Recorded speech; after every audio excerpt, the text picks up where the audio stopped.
So Keith, they've done a great job in getting all the soil moved away from the concrete and getting this bed prepped and ready to go. It's always a good idea to cut your soil down below the level of the concrete so that by the time you put in your compost, you put in some mulch and plants, that it's not above your driveway.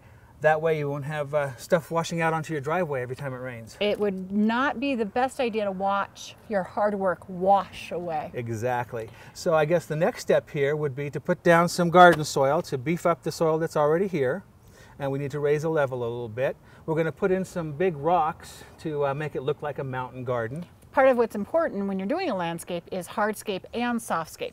The rocks are part of our hardscape and the plants will be part of the softscape. Exactly, and once we get those rocks in place, then we can set the plants and try to create as natural a look as possible, make it look very wildflowery. It'll make it look very full and mountain-esque. And then to top it all off, the icing on the cake, we put down some nice mulch, it ties it all together, and it keeps some moisture in the ground for the plants to get established. Well, we've got a lot of work to do, so I suggest we get started. I think you're right.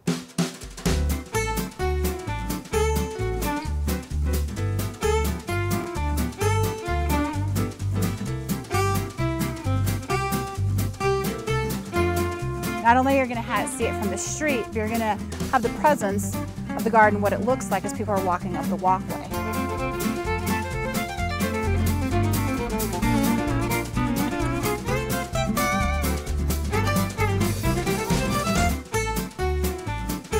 One of the most important things, which is what we just did, is you don't want to start digging holes until you've gotten everything placed. Exactly, and we've placed and replaced and resituated these plants, what, several times now? You know, don't be afraid to move things and decide that that didn't work right there and move it somewhere else.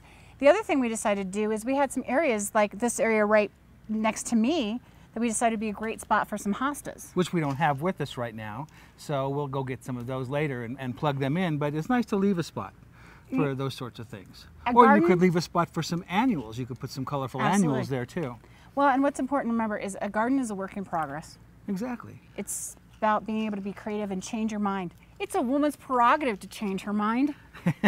Well, not everything here will work perfectly, and I know Sarah will be adjusting this and tweaking it as the years go by. Some things will do really, really well. Some things might do too well.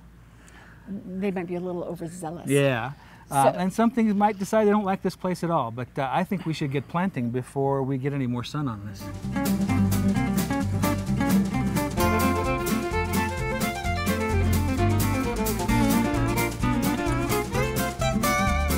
You would be impressed to know that we planted 53 4-inch pots and 10 gallons. So if you were to buy these plants at home, to give you an idea of the cost of this, you're talking probably about $400 or $500 in plants, depending on what varieties you buy and the size. And we got it all done fairly quickly. It's nice to have help. It's nice to have help. The next step and the final step is going to be to lay down some mulch over the top of the soil around the plants. We've got some really nice, in this particular case, we wanted to look foresty, mountainy garden. So a very decomposed, fine mulch will go around everything. We'll water it all in good and then sit back and have a mojito and you know, just kind of appreciate our work. Yeah, we worked very hard.